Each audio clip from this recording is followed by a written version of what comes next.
Dear student, और मैं आज माई क्लास 9 के लिए लाइन्स एंड एंगल्स चैप्टर के साथ आया हूँ। यह लेक्चर नंबर 2 है और बेसिक कॉन्सेप्ट पार्ट 2 है। पिछले लेक्चर में मैंने कुछ सब टॉपिक को बताया था। आज न्यू सब टॉपिक लेकर आया हूँ बेसिक कॉन्सेप्ट पार्ट 2 के अंतर्गत। इसमें देखिए पहला सब टॉपिक है लीनियर पेयर ऑफ एंगल्स। तो हम इसको लीनियर पेयर ऑफ एंगल्स को डिफाइन करेंगे। लीनियर पेयर ऑफ एंगल्स क्या होता है? To adjacent angles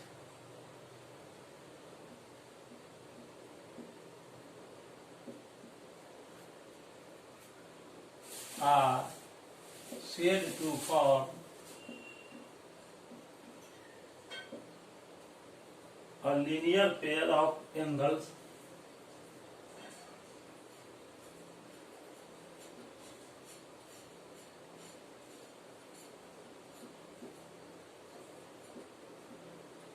if the non-common are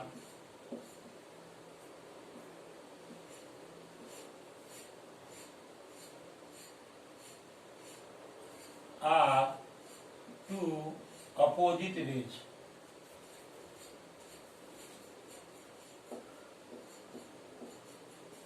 अब इसको आप समझिए लीनियर पेयर ऑफ एंगल्स क्या होता है।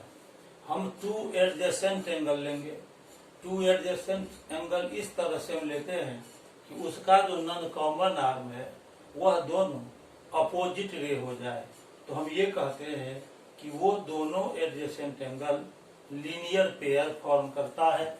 अब जैसे देखिए यहाँ पर हम ऐसा फिगर बना रहे हैं, यहाँ पर O पॉइंट ले लेते हैं, यहाँ A पॉइंट लेते हैं, ये B पॉइंट ले लेते हैं और ये C पॉइंट ले लेते हैं। तो यहाँ पर देखिए एंगल BOC और एंगल AOC, ये जो एंगल BOC और एंगल AOC है वह एडजेसेंट एंगल इसीलिए है क्योंकि इस दोनों का कॉमन वर्टेक्स O है, OC उसका कॉमन आर्म है, और ये जो नॉन कॉमन आर्म है रे OA और रे OB, ये OC के अपोजिट साइड में लाई कर रहा है। इसीलिए एंगल BOC और एंगल AOC एडजेसेंट एंगल हुआ। साथ ही हम यह देखते हैं कि इस दोनों एडजेसेंट एंगल का जो नॉन कॉमन आर्म है OA और OB, ये दोनों non common arm opposite ray है। अपोजिट रे इसीलिए है कि रे OA और रे OB से एक स्ट्रेट लाइन बनता है, वह स्ट्रेट लाइन AOB है। तो इस प्रकार से ये जो एडजेसेंट एंगल हुआ AOC और एंगल BOC, उसका नॉन कॉमन आर्म OA और OB अपोजिट रेज है। इसीलिए हम ये कहते हैं कि एंगल AOC और BOC linear pair of angles form कर रहा है। In the figure,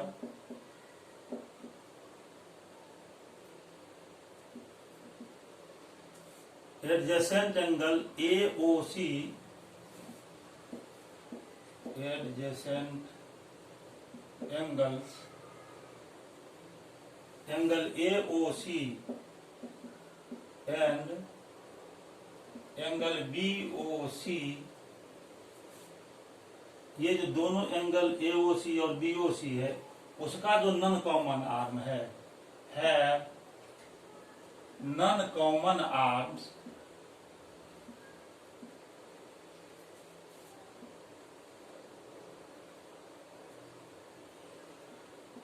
रे OA एंड रे OB रेस्पेक्टिवली। OA और OB उसका नॉन कॉमन आर्म है इस दोनों एंगल का। ये रे OA और OB अपोजिट रेज है। Rays OA and OB are opposite rays, ये दोनों अपोजिट रेज है therefore we can say that angle AOC and angle BOC form a linear pair of angles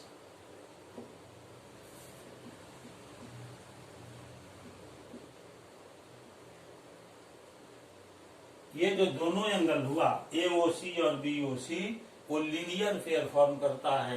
एक बार और ध्यान से सुनिए, ये दोनों जो एडजेसेंट एंगल है इसका नन कॉमन आर्म OA और OB रेज है। ये दोनों रेज अपोजिट रेज है। अपोजिट रेज कब कहेंगे? जब ये रे OA और OB एक स्ट्रेट लाइन मिलता है तो OA और OB को अपोजिट रेज कहेंगे। तो इस तरह ये एंगल AOC और angle BOC linear pair of angles form करता है। एक बात मैं और आपको बता दूं कि यदि two angles linear pair of angles form करता है तो उस दोनों एंगल का सम हमेशा 180 डिग्री होता है। If two adjacent angles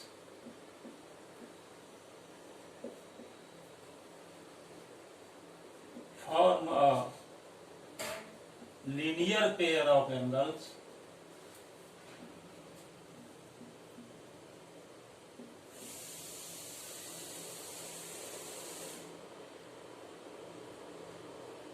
then their sum is 180 degree. यदि दो adjacent angle linear pair of angles form करता है तो उसका सम 180 डिग्री होता है। तो इसीलिए हम लिख सकते हैं इस फिगर में angle AOC plus angle BOC is equal to 180 degree.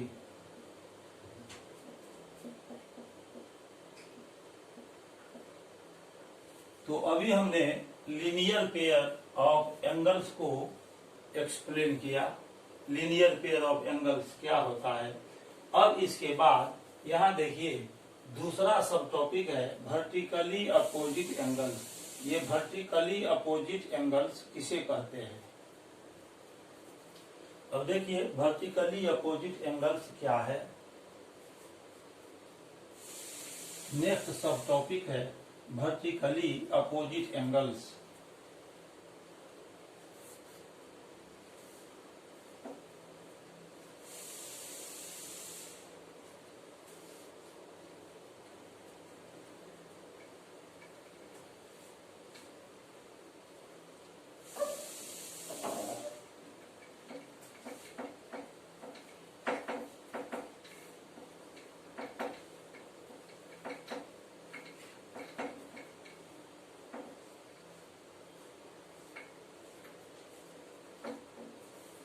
Next सब टॉपिक है वर्टिकली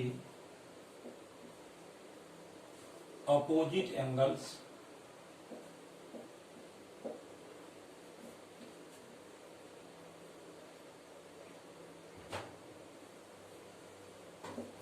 ये वर्टिकली अपोजिट एंगल्स क्या है?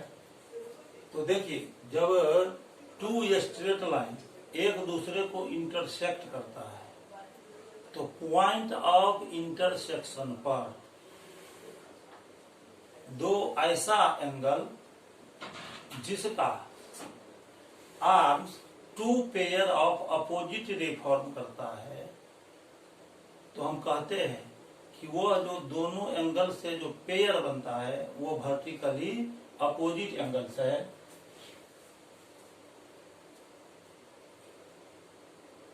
टू एंगल्स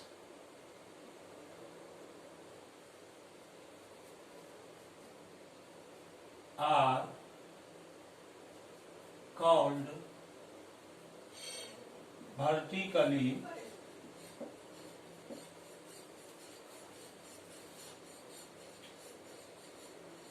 opposite angles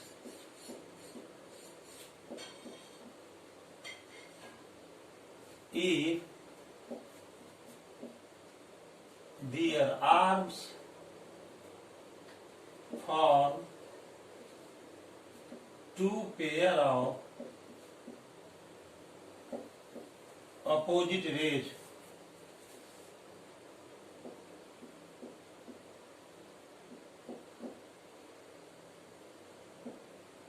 दो एंगल वर्टिकली अपोजिट एंगल्स तब कहलाता है जब उसका arms two pair of opposite angles two pairs of opposite ray form करता है।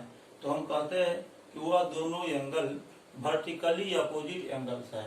यह वर्टिकली अपोजिट एंगल्स तब बनता है जब दो स्ट्रेट लाइन एक दूसरे को इंटरसेक्ट करता है। When two straight lines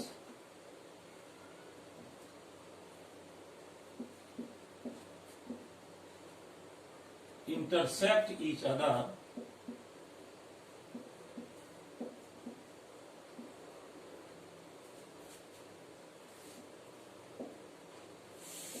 then two pairs of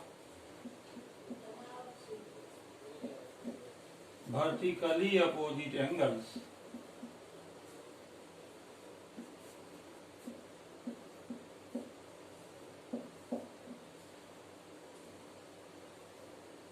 are formed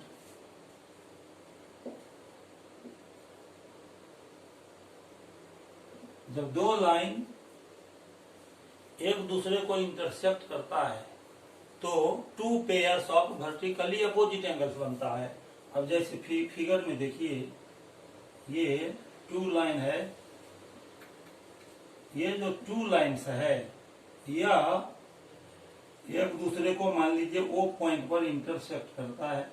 ये पॉइंट ए हो गया, यहाँ पर पॉइंट बी लेते हैं, ये पॉइंट सी और ये पॉइंट डी।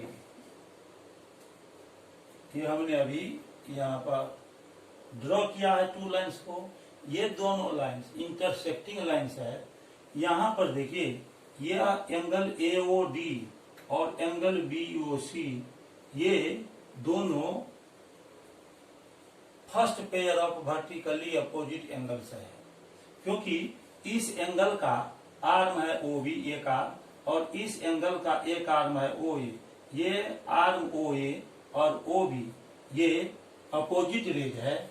इसी तरह से एंगल BOC का आर्म OC और AOD का दूसरा आर्म OD है।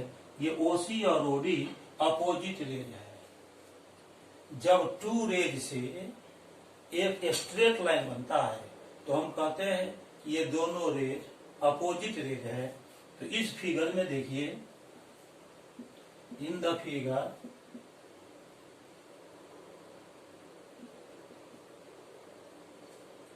there are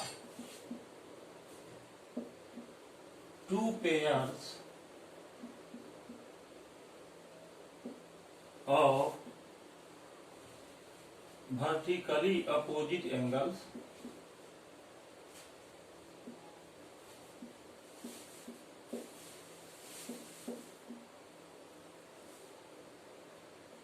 इस फिगर में to pairs of vertically opposite angles बनता है। आप ये कह सकते हैं सिंपल भाषा में कि जब दो स्ट्रेट लाइन एक दूसरे को इंटरसेक्ट करता है तब ऐसा पेयर ऑफ एंगल जो एक दूसरे के आमने सामने बनता है, अपोजिट टू ईच अदर बनता है, वही होता है वर्टिकली अपोजिट एंगल्स। तो यहाँ पर देखिए, ये जो दोनों एंगल है यह एक दूसरे के अपोजिट है, ठीक। इसीलिए फर्स्ट पेयर हो जाएगा एंगल AOD और angle BOC। Angle AOD and angle BOC are vertically opposite angles. Vertically opposite angles को हम शॉर्ट वे में V dot O dot AS लिखते हैं। इसको क्या पढ़ेंगे? Vertically opposite angles. ये दोनों एंगल वर्टिकली अपोजिट एंगल्स है। इसी तरह से आप देखिए कि यहाँ पर ये एंगल AOC है और ये एंगल BOD है। ये जो एंगल AOC है और ये एंगल BOD है, ये भी दोनों एक दूसरे के अपोजिट बन रहा है, तो ये दूसरा पेयर हो जाएगा वर्टिकली अपोजिट एंगल्स के। ये जो आमने सामने टू एंगल्स बन रहा है, एंगल AOC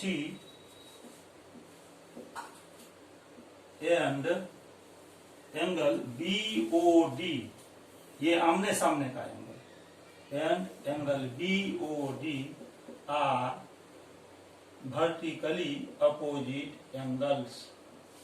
यह भी वर्टिकली अपोजिट एंगल्स है। इस तरह two pair of vertically opposite angles बनता है जब टू स्ट्रेट लाइन एक दूसरे को इंटरसेक्ट करता है। इसमें एक बात आपको याद रखना है कि वर्टिकली अपोजिट एंगल्स हमेशा इक्वल होता है एक दूसरे का। Vertically opposite angles are always equal to each other. तो हम लिख सकते हैं वर्टिकली अपोजिट एंगल्स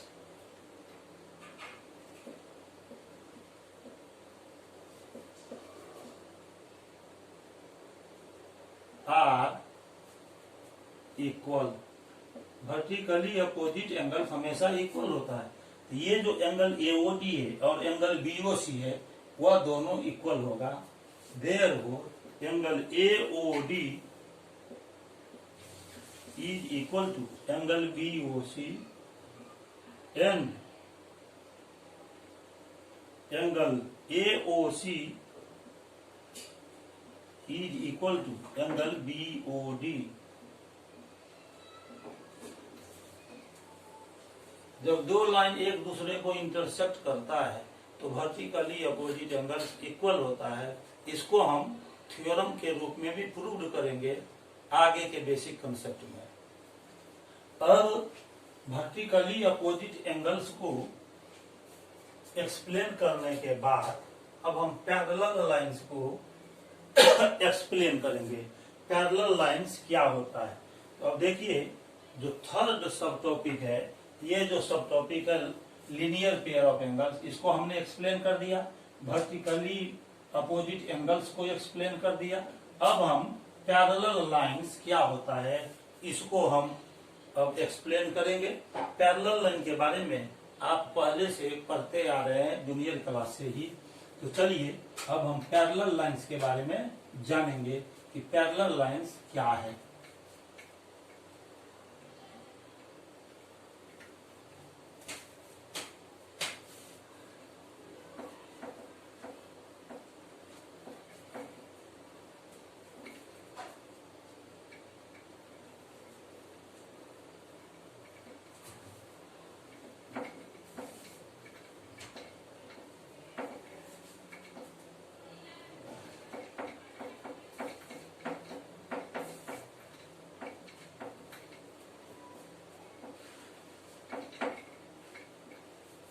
अब थर्ड सब टॉपिक है आज का parallel lines.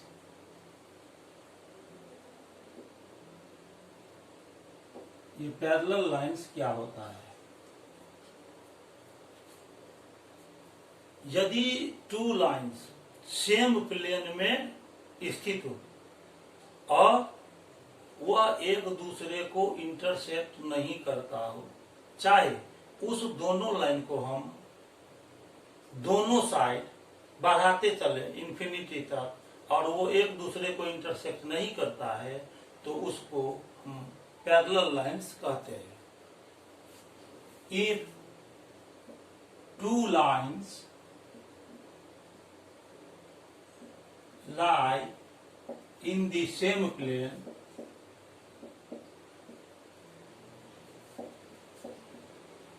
and they do not intersect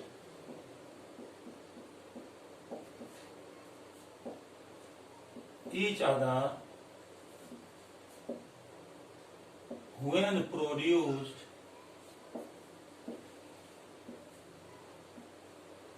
either side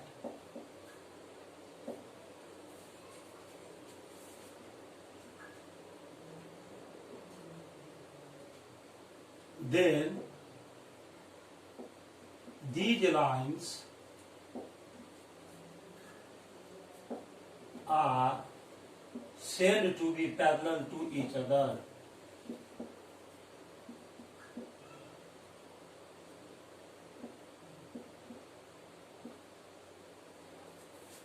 यदि दो लाइन सेम प्लेन में लाई करता है, लाई करने का मतलब सेम प्लेन में स्थित है और दोनों तरफ आप कितना भी उसको बढ़ाते जाए, यदि वह एक दूसरे को इंटरसेक्ट नहीं करता है तो ये दोनों लाइन एक दूसरे का पैरेलल कहलाता है।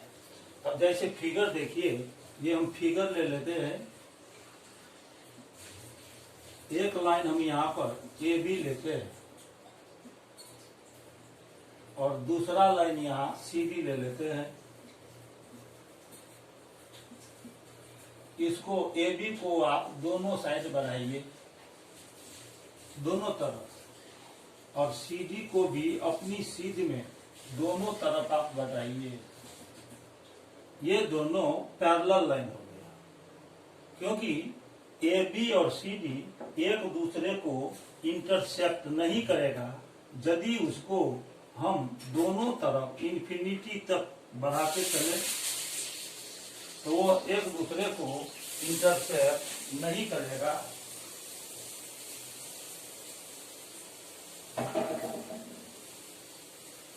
अब इसको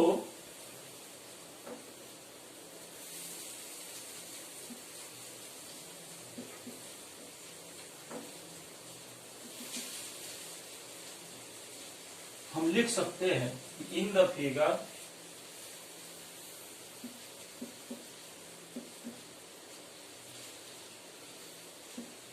lines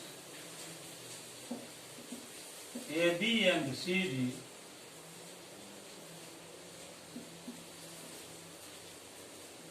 are parallel to each other। यह एक दूसरे के पैरेलल है। अब ये दोनों लाइन एक दूसरे के पैरेलल है, तो इसको हम सिंबॉलिक रूप से कैसे लिखेंगे? When two lines AB and CD are parallel,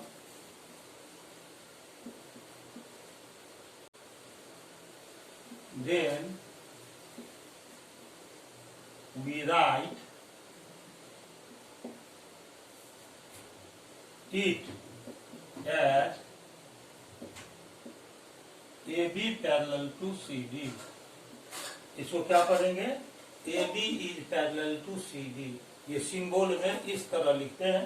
यहाँ AB और CD के बीच में दो वर्टिकल लाइन हम ड्रॉ कर देते हैं, तो उसको पढ़ते हैं कि AB CD के पैरेलल है। Read as AB is parallel to CD। इसको पढ़ेंगे ए बी सी डी के पैरेलल है।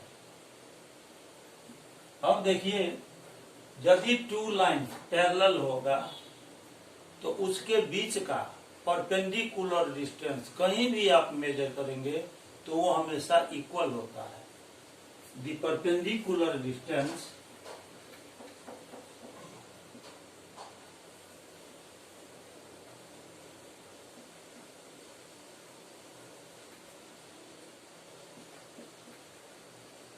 between two parallel lines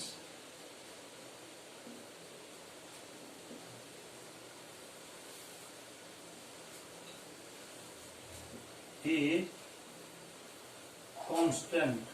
दो पैरेलल लाइन के बीच का जो परपेंडिकुलर डिस्टेंस है वह कांस्टेंट होता है। अब मान लीजिए कि दो ट्रैक है, रेलवे ट्रैक होता है, वो सीधा स्ट्रेट है, एकदम सीधा स्ट्रेट है। यदि उस दोनों ट्रैक के बीच का डिस्टेंस कहीं भी कम अधिक हो जाए तो उसका जो बॉगीज है वो डिरेल हो जाएगा, पटरी से उतर जाएगा। लेकिन ऐसा होता नहीं है जनरली, जब तक कि कोई फॉल्ट ट्रैक में नहीं आ गई। इसका मतलब ये हुआ कि दोनों ट्रैक के बीच का परपेंडिकुलर डिस्टेंस हर जगह सेम होता है।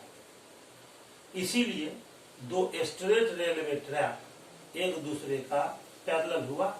तो यहाँ इसी तरह से हम देखेंगे कि यहाँ पर यदि ये परपेंडिकुलर डिस्टेंस, मान लीजिए यदि यहाँ से यहाँ तक परपेंडिकुलर डिस्टेंस 5 सेंटीमीटर है, तो हर जगह ये परपेंडिकुलर डिस्टेंस 5 सेंटीमीटर ही होगा, इससे कम या अधिक नहीं होगा। ये हमेशा कांस्टेंट होता है। पैरेलल लाइन के बीच का परपेंडिकुलर डिस्टेंस हमेशा कांस्टेंट होता है, मतलब एक जैसा होता है, कहीं कम या कहीं अधिक नहीं हो सकता है। अब पैरेलल लाइन को एक्सप्लेन करने के बाद अब हम देखेंगे ट्रांसवर्सल क्या है। तो आइए अब हम देखते हैं कि ट्रांसवर्सल किसे कहते हैं, उसको एक्सप्लेन करेंगे। अपना ध्यान बोर्ड पर बनाए रखिए ताकि आपको मेरी बात अच्छी तरह से समझ में आता रहे।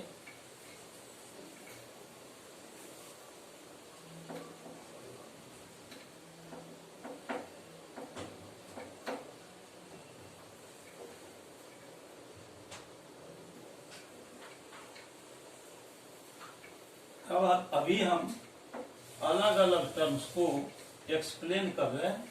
जब सारे टर्म को मैं एक्सप्लेन कर दूंगा, उसके बाद कोरोलरी और थ्योरम को भी ग्रुप करूंगा, साथ में जो एग्जाम्स है उसको भी एक्सप्लेन करूंगा। अभी चलिए, अब नेक्स्ट सब टॉपिक है ट्रांसवर्सल। ट्रांसवर्सल किसे कहते हैं?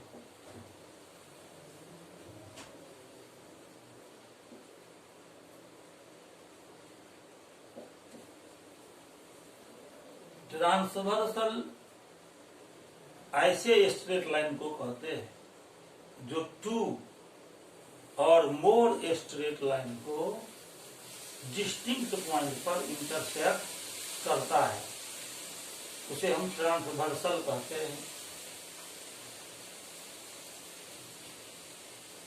इफ अ लाइन कट्स, या ऐसे लिख दीजिए, इंटरसेक्ट 2 और मोर straight lines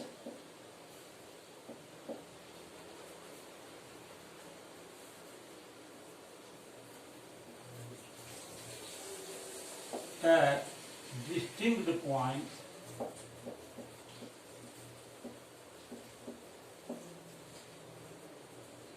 then it is called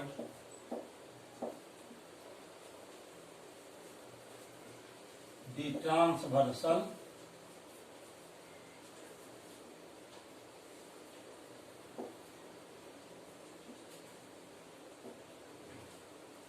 for those lines। यदि कोई लाइन, स्ट्रेट लाइन, 2 या 2 से ज्यादा स्ट्रेट लाइन को अलग अलग पॉइंट पर इंटरसेक्ट करता है, तो उसे उन सभी लाइनों के लिए ट्रांसवर्सल कहते हैं।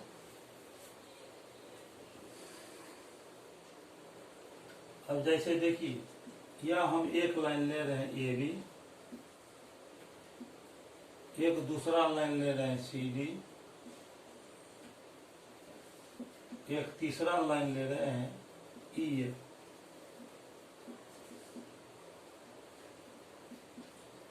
इस तीनों लाइन को, यह एक लाइन है, इसका नाम हम रख लेते हैं पी क्यू इसको L पर इंटरसेक्ट कर रहा है, सीधी लाइन को M पर इंटरसेक्ट कर रहा है और EF लाइन को N लाइन पर इंटरसेक्ट कर रहा है। तो ये जो PQ स्ट्रेट लाइन है यह ट्रांसवर्सल हो गया। इसको इस लाइन को हम ट्रांसवर्सल कहेंगे PQ को, क्योंकि यह AB, CD और EF स्ट्रेट लाइन को रेस्पेक्टिवली L, M और N पॉइंट पर इंटरसेक्ट करता है। इसीलिए PQ इस तीनों लाइन AB, CD और EF के लिए ट्रांसवर्सल हो गया। इन the figure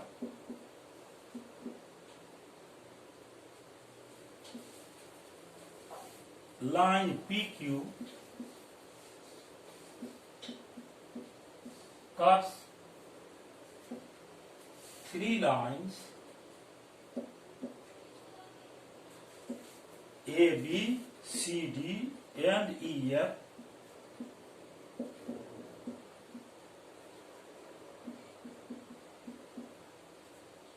at the points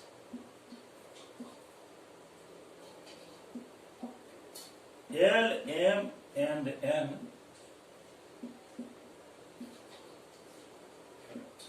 respectively.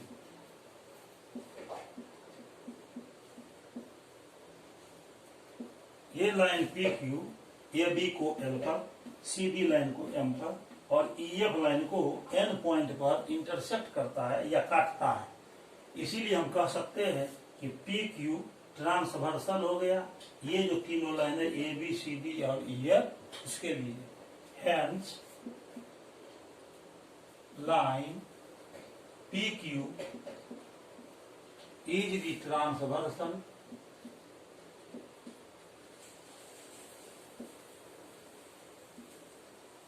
for the given lines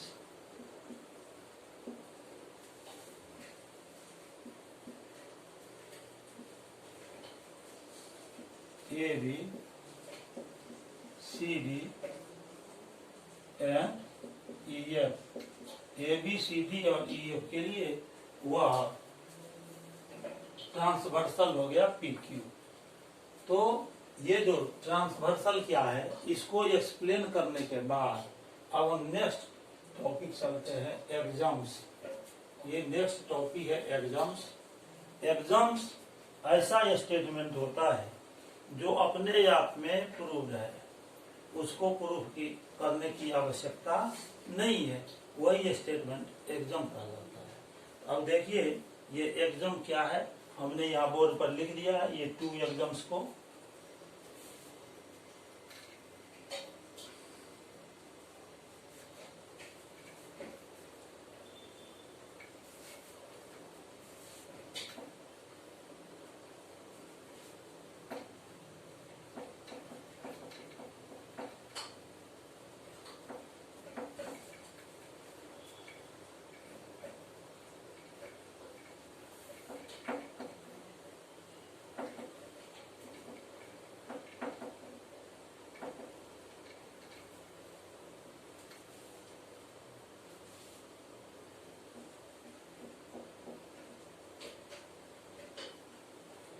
first में है एग्जाम, यहाँ हमने लिखा है डायनेसाइट। ई पर a stands on a line, ई पर a stands on a line, then the sum of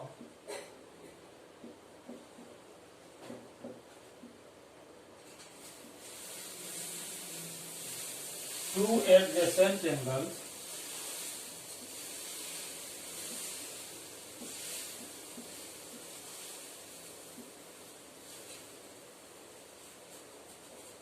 is 180 degree. यहाँ पर देखिए यदि कोई रे किसी स्ट्रेट लाइन पर बेस्ड हो, मतलब कोई ऐसे स्ट्रेट लाइन है और इस पर दूसरा रे आकर पड़ता हो, उस स्ट्रेट लाइन पर कोई रेखा खड़ा हो तो अगल बगल जो टू एडजेसेंट एंगल बनता है वही लीनियर पेयर ऑफ एंगल्स है, उसका सम 180 डिग्री होता है। अब देखिए ये कोई स्ट्रेट लाइन हम लेते हैं ए बी और इस पर एक रे ऐसे आ गया ओ सी। ए बी एक स्ट्रेट लाइन है, इस पर ओ सी रे स्टैंड कर रहा है, ओ सी रे खड़ा है किस लाइन पर, ए बी लाइन पर। तब इधर देखिए एंगल एओ सी और एंगल बीओ सी ये टू एडजेसेंट एंगल बन रहा है। ये जो टू एडजेसेंट एंगल बन गया इसका सम 180 डिग्री होगा। लिखेंगे इन the figure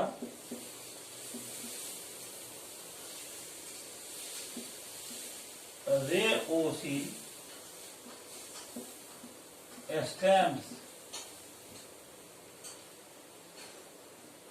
on the line AB। AB line पर ये स्टैंड करता है at the point O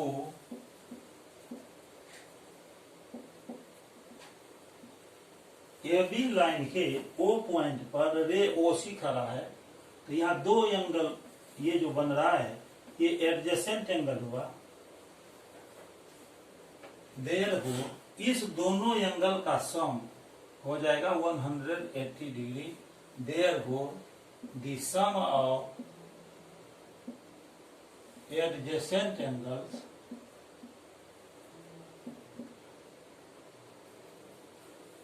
AOC and BOC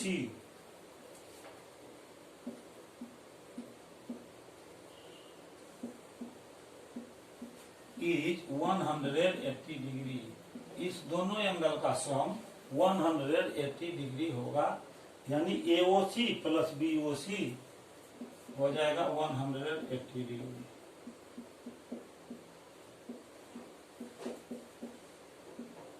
ये फर्स्ट एग्जाम अभी आपने देखा, ये फर्स्ट हमने लिखा था। अब सेकेंड एग्जाम जो है वो देखिए, इसका कन्वर्स है number 2, converse of the exam 1।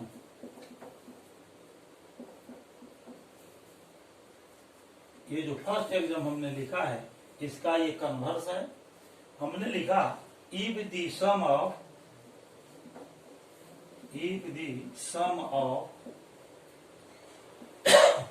To adjacent angles is 180 degree, then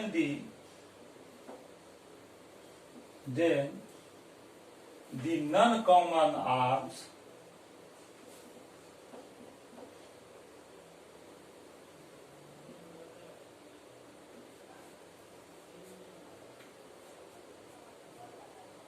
of the angles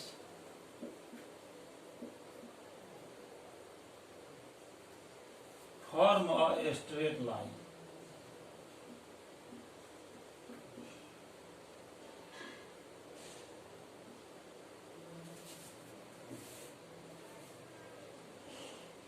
इसका मतलब ये हुआ कि यदि टू एडजेसेंट एंगल का सम 180 डिग्री दिया हुआ है तो उस दोनों एडजेसेंट एंगल का जो नॉन कॉमन आर्म है वह स्ट्रेट लाइन फॉर्म करता है। ये एग्जाम नंबर 1 का कन्वर्स है। अब आप देखिए यहां पर हम टू एडजेसेंट एंगल बना रहे हैं।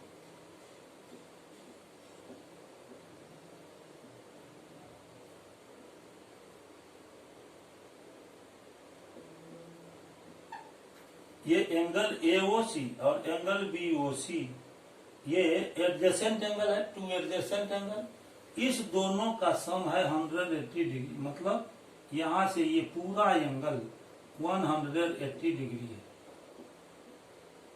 इस दोनों एंगल का सम 180 डिग्री है। इन द फिगर इस फिगर में देखिए एंगल AOC और BOC टू एडजेसेंट एंगल है। Angle AOC and angle BOC are two adjacent angles.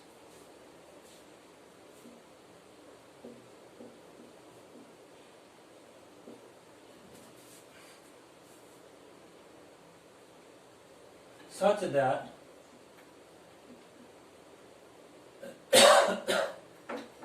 इस दोनों का सम 180 डिग्री, मतलब angle AOC plus angle BOC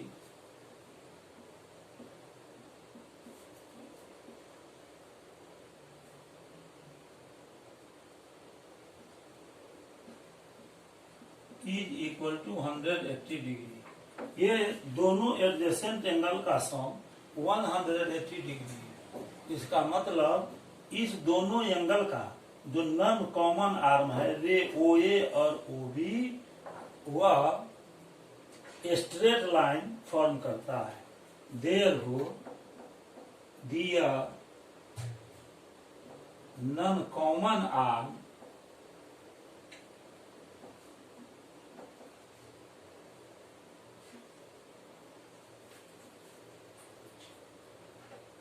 रे OA and ray OB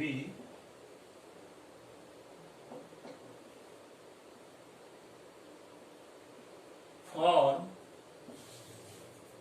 a straight line.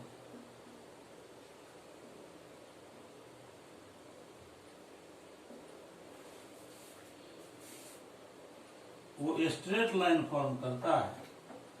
ये जो रे OA हुआ और OB जो दोनों एडजेसेंट एंगल का नॉन कॉमन आर्म है वह स्ट्रेट लाइन फॉर्म करता है। इसका मतलब कि ये AOB एक स्ट्रेट लाइन हो जाएगा। That is AOB is a straight line.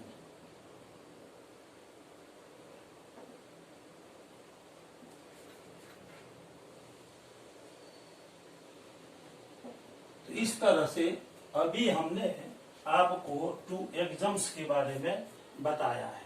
अब इस सब को एक्सप्लेन करने के बाद एक न्यू सब टॉपिक हम लेंगे, है ना, जो थ्योरम के रूप में होगा।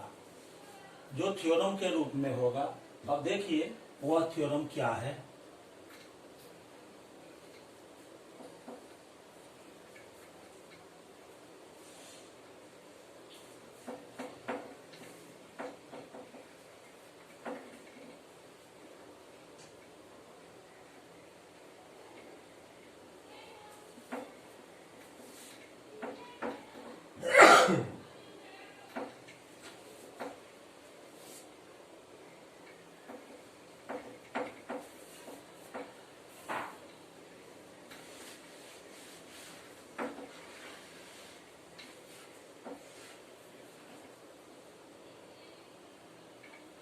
अब हम चलते हैं नेक्स्ट सब टॉपिक पर, जो थ्योरम के रूप में है।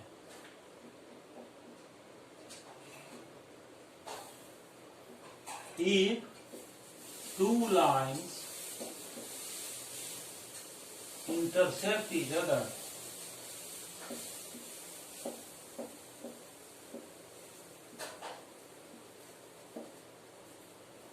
then vertically opposite angles are equal.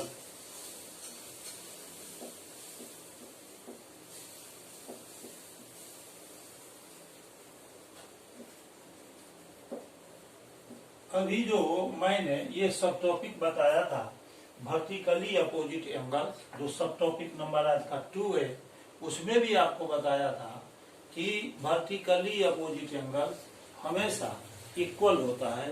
यह एक थ्योरम है, इसको हमें प्रूव करना है। तो आइए अब हम इसको प्रूव करते हैं।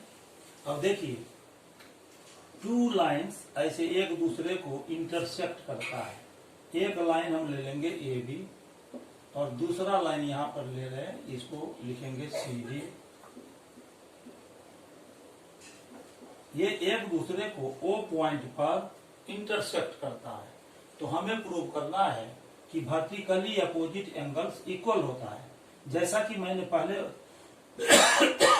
बताया था कि एंगल AOC और एंगल BOD ये first pair of vertically opposite angles है।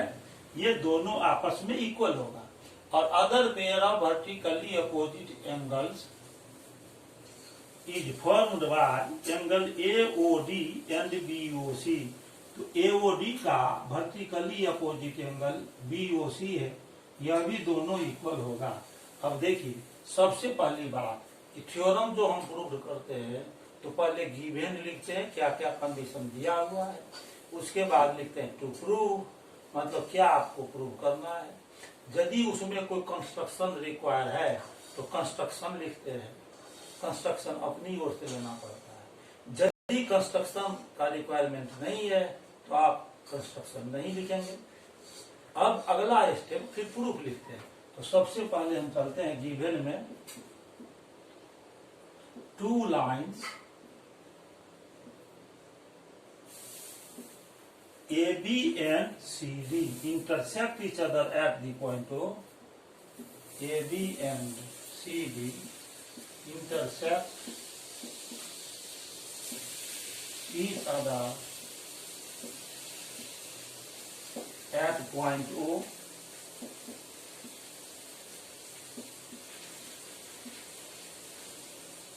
टू प्रूव, आपको प्रूव क्या करना है, इसको देखिए। प्रूव करना है कि each pair of vertically opposite angle equal होता है, यानी एंगल AOC और BOD को इक्वल लाना है। फर्स्ट में प्रूव करना है कि angle AOC is equal to angle BOD, और सेकंड में प्रूव करना है आपको कि angle BOC is equal to angle AOD।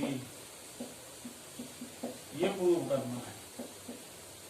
अब चलिए प्रूफ में चलते हैं। यहां पर देखिए, AB एक स्ट्रेट लाइन है, इस पर रे OC स्टैंड कर रहा है। तो लिखेंगे रे OC stands on line AB। ये फर्स्ट में हमने यहां लिखा था कि किसी लाइन पर कोई रे स्टैंड करता है तो वहां जो टू एडजेसेंट एंगल बनता है उसका सम 180 डिग्री होता है। तो अब ये जो रे OC है वो लाइन AB पर स्टैंड करता है। तो ये जो दोनों आपको एडजेसेंट एंगल मिल गया, इसका सम हो जाएगा 180 डिग्री। देयर हो एंगल AOC प्लस ये angle BOC is equal to, वो ये हो जाएगा 180 डिग्री। इसको फर्स्ट मान लीजिए। अब देखिए, यहाँ पर ये जो CD लाइन है, ये CD लाइन, इस पर OB रे आकर पड़ रहा है। ये OB रे स्टैंड कर रहा है CD पर। तो यहाँ पर दो एडजेसेंट एंगल ये बन गया। इस दोनों का सम भी 180 डिग्री होगा। रे OB stands on line CD। Therefore ये दोनों एंगल का सम 180 डिग्री होगा। Angle BOC plus angle BOD is equal to 180 degree. ये हो जाएगा सेकंड। अब फिर एक बात देखिए, AB लाइन पर ये रे OD स्टैंड कर रहा है। तो इस दोनों का सम 180 डिग्री हो गया, क्योंकि AB लाइन पर इधर से OD रे इस पर स्टैंड करता है। Ray OD stands on line AB। Therefore इस दोनों एंगल का सम हो जाएगा 180 डिग्री। एंगल BOD और plus angle AOD is equal to 180 degree. अब ये इसको थर्ड मान लीजिए। अब देखिए, अब ये जो फर्स्ट है और ये जो सेकंड है, इसमें देखिए कि AOC प्लस BOC का सम 180 डिग्री है और सेकंड में BOC और BOD का सम 180 डिग्री है। इसका मतलब यह जो सम आया और यहाँ पर जो सम आया, यह एक दूसरे के इक्वल होगा, क्योंकि दोनों का सम 180 डिग्री है। तो हम लिख सकते हैं from first and second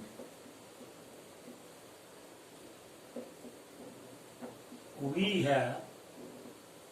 first और सेकंड से चलिए तो देखिए, ये जो सम हुआ AOC प्लस BOC,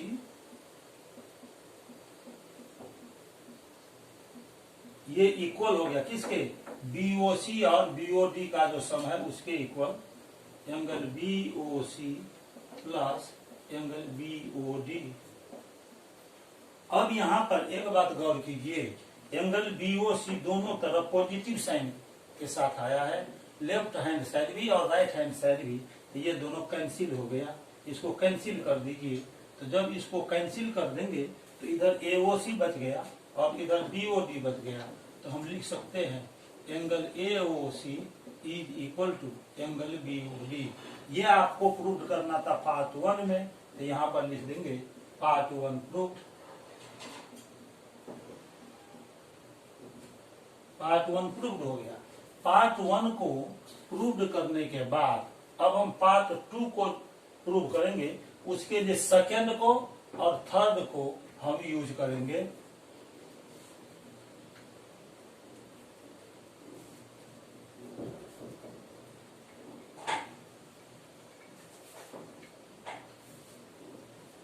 अब इसके बाद फिर लिखेंगे from 2 and 3, from 2 and 3 we have. अब देखिए सेकंड में देखिए एंगल BOC और BOD का सम 180 डिग्री है और थर्ड में देखिए एंगल BOD और AOD का सम 180 डिग्री है। इसका मतलब ये दोनों सम इक्वल हो गया। तो लिखेंगे angle BOC plus angle BOD is equal to angle BOD plus angle AOD। ये BOD दोनों साइड पॉजिटिव साइन के साथ है, ये दोनों कैंसिल हो गया। तो angle BOC is equal to angle AOD। यह भी प्रूव करना था आपको सेकंड पार्ट में। देखिए BOC और AOD इक्वल प्रूव करना था, उसको हमने प्रूव कर लिया। ये सेकंड पार्ट प्रूव हुआ, इसीलिए यहाँ पर लिख देंगे पार्ट 2 प्रूव्ड। इस तरह से अभी हमने इस थ्योरम को प्रूव किया है। अब इसके बाद एक सब टॉपिक मैं और बताऊंगा, उसके बाद आज का लेक्चर खत्म करूंगा। चलिए अब नेक्स्ट सब टॉपिक की ओर चलते हैं।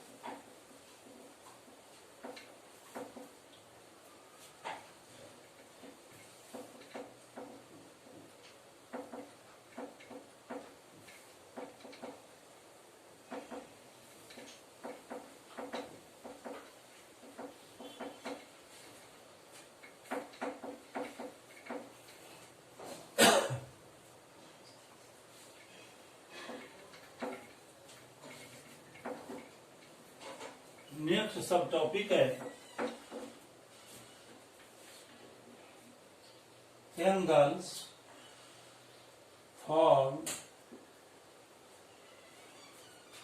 अगला जो सब टॉपिक हम लिख रहे हैं उसमें हम लिख रहे हैं दी एंगल्स फॉर्म्ड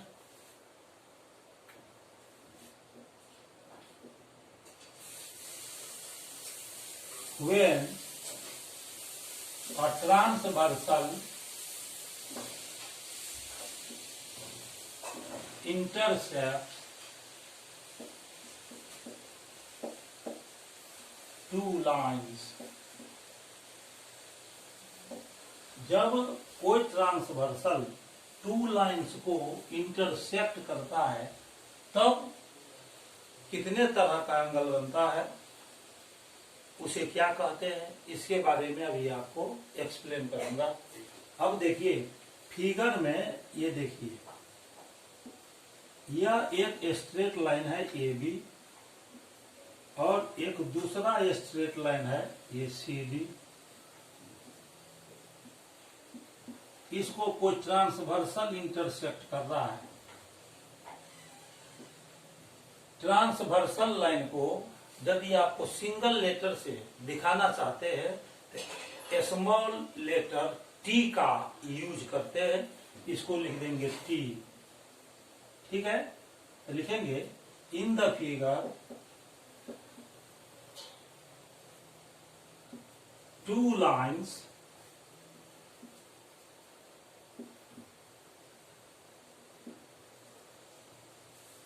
यहां पर जो टू लाइन्स है ए बी और सी डी, ए बी और सी डी टू लाइन्स है।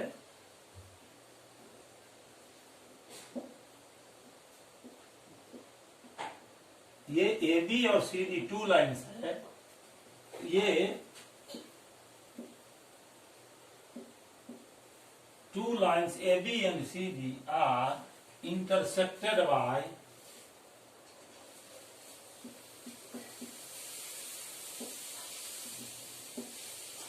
the transversal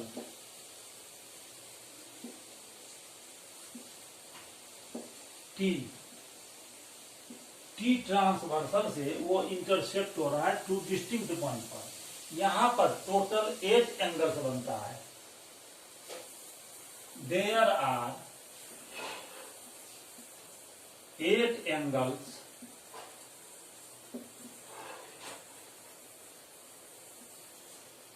यहां पर 8 एंगल्स है। इसका नाम आप रख लीजिए। इसको मान लेते हैं एंगल 1, इसको मान लेते हैं एंगल 2, इसको मान लेते हैं एंगल 3,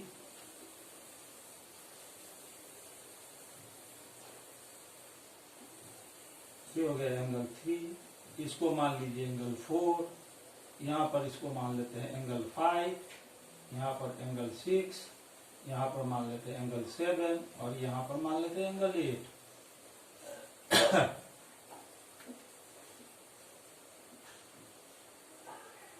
ये 8 एंगल्स यहां बन रहा है। Angle 1, angle 2, angle 3, angle 4, angle 5, angle 6, angle 7 and angle 8। अब इसमें से आपको देखना है फर्स्ट में कि पेयर ऑफ कॉरस्पॉन्डिंग एंगल कौन कौन सा एंगल होगा।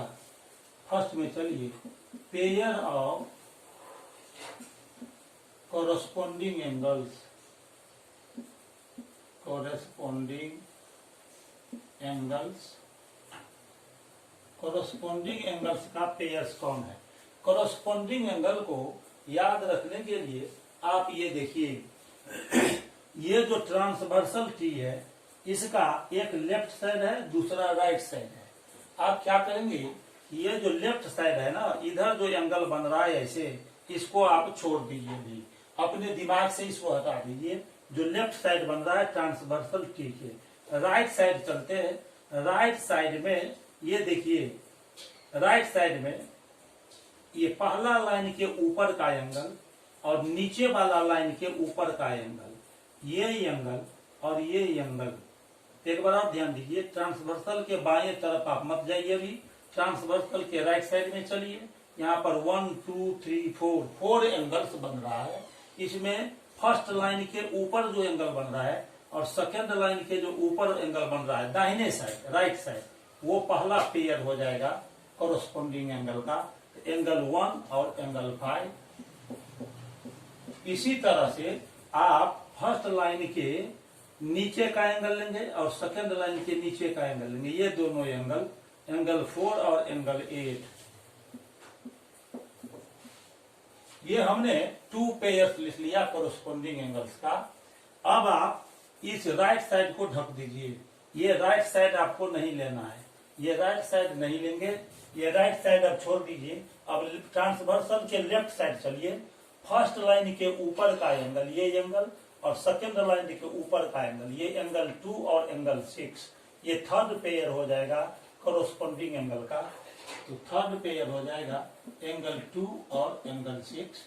और फोर्थ पेयर देखिए, फिर लेफ्ट साइड, ये जो लेफ्ट साइड हम चल रहे हैं, फर्स्ट लाइन के नीचे का एंगल, सेकेंड लाइन के नीचे का एंगल, एंगल 3 एंगल 7, ये फोर्थ पेयर हो जाएगा कोरोस्पोंडिंग एंगल का, एंगल 3 और एंगल 7।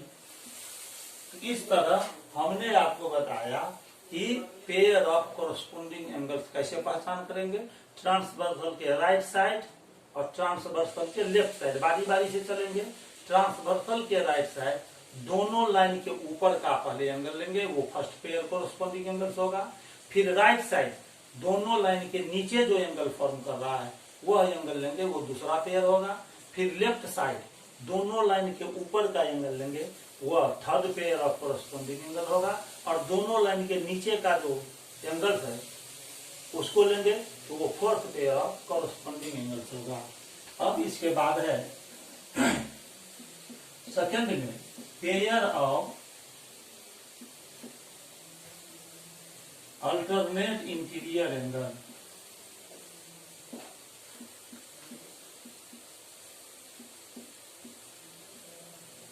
या इसको सिर्फ अल्टरनेट एंगल भी बोलते हैं। अब देखिए यहाँ पर ये ट्रांसवर्सल है, आप फर्स्ट लाइन के, ये जो फर्स्ट लाइन है उसके ऊपर का एंगल छोड़ दीजिए, फिर सेकेंड लाइन के नीचे का एंगल छोड़ दीजिए। फर्स्ट लाइन के ऊपर जो दो एंगल बन रहा है उसको आप छोड़ दीजिए, सेकेंड लाइन के नीचे जो दो एंगल बन रहा है उसको आप छोड़ दीजिए। तो अंदर में जो 4 एंगल बनेगा, इस दोनों लाइन के बीच में 4 एंगल बन रहा है। देखिए एंगल 3, एंगल 4, एंगल 5, एंगल 6। ये क्रॉस एंगल को लीजिए, क्रॉसली एंगल को सेलेक्ट करेंगे तो ये first pair of alternate angle हो जाएगा। और ऐसे जो क्रॉस लेंगे ये एंगल, ये second pair of alternate angle हो जाएगा। 3 और 5, एंगल 3 और एंगल 5। और सेकंड में ये इस तरह से क्रॉस चलिए, एंगल 4 और एंगल 6, एंगल 4 और एंगल 6, ये अल्टरनेट इंटीरियर एंगल्स का पेयर हुआ। तो 2 pairs of alternate interior angle बनता है। थर्ड में है पेयर्स ऑफ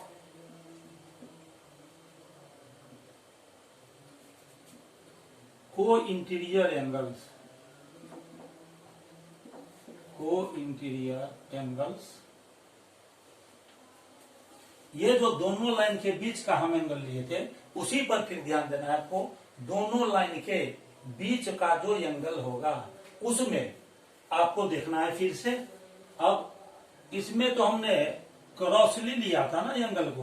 अब आपको क्या करना है, ये जो फर्स्ट लाइन के नीचे और सेकंड लाइन के ऊपर, इस दोनों बीच में जो ये 4 एंगल बना, 1 2 3 4, इसमें राइट साइड का दोनों एंगल ले लीजिए, फिर लेफ्ट साइड का दोनों एंगल ले लीजिए। तो 4 और 5 ले लेंगे तो ये फर्स्ट पेयर हो जाएगा, एंगल 4 और एंगल 5।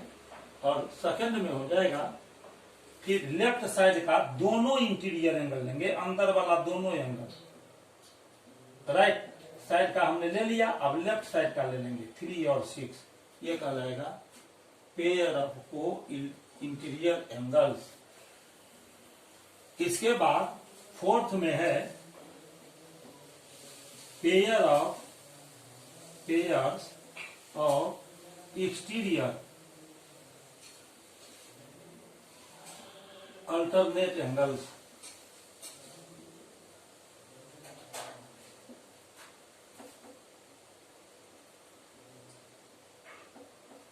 फर्स्ट में चलिए, अब देखिए इसमें है अल्टरनेट और एक्सटीरियर। एक्सटीरियर माने बाहर का, अंदर का नहीं, बाहर का।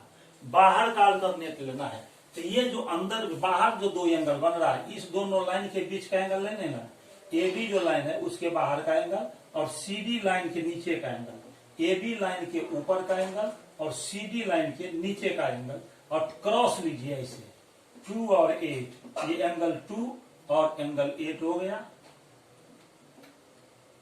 और बी में ऐसे फिर क्रॉस लीजिए ऐसे, एंगल 1 और एंगल 7।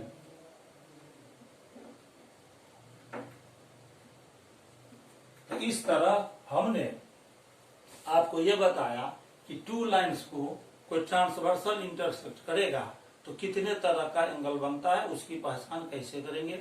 आज के लेक्चर वीडियो में बस इतना ही। मुझे उम्मीद है कि मेरा वीडियो लेक्चर आपको अच्छा लगा होगा।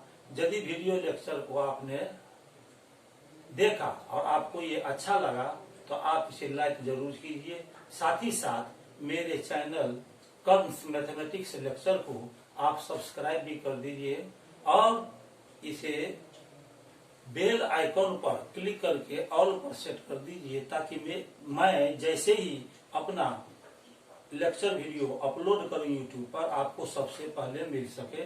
और एक बात और कहता हूं कि इसे आप अपने फ्रेंड सर्किल में और रिलेशनशिप में भी शेयर कर दीजिए, ताकि उनके घर में भी बच्चे 9th या 10th क्लास में हो तो उन्हें भी मेरा लेक्चर वीडियो मिल सके। मैं आपको ये बताना चाहता हूँ कि मैं क्लास 9 सीबीएसई बोर्ड के लिए, क्लास 10 सीबीएसई बोर्ड के लिए और एनटीएससी ओलंपियाड लेवल के लिए भी मैथ का लेक्चर वीडियो बना रहा हूँ। इसे आप मेरे चैनल पर जाकर प्ले लिस्ट में जब सर्च करेंगे तो क्लास 9 का भी, क्लास 10 का भी और एनटीएससी ओलंपियाड लेवल का भी आपको लेक्चर मिलेगा। मैं फिर अपने अगले लेक्चर में आपसे मिलूंगा। तब तक के लिए बहुत बहुत धन्यवाद। Thank you very much.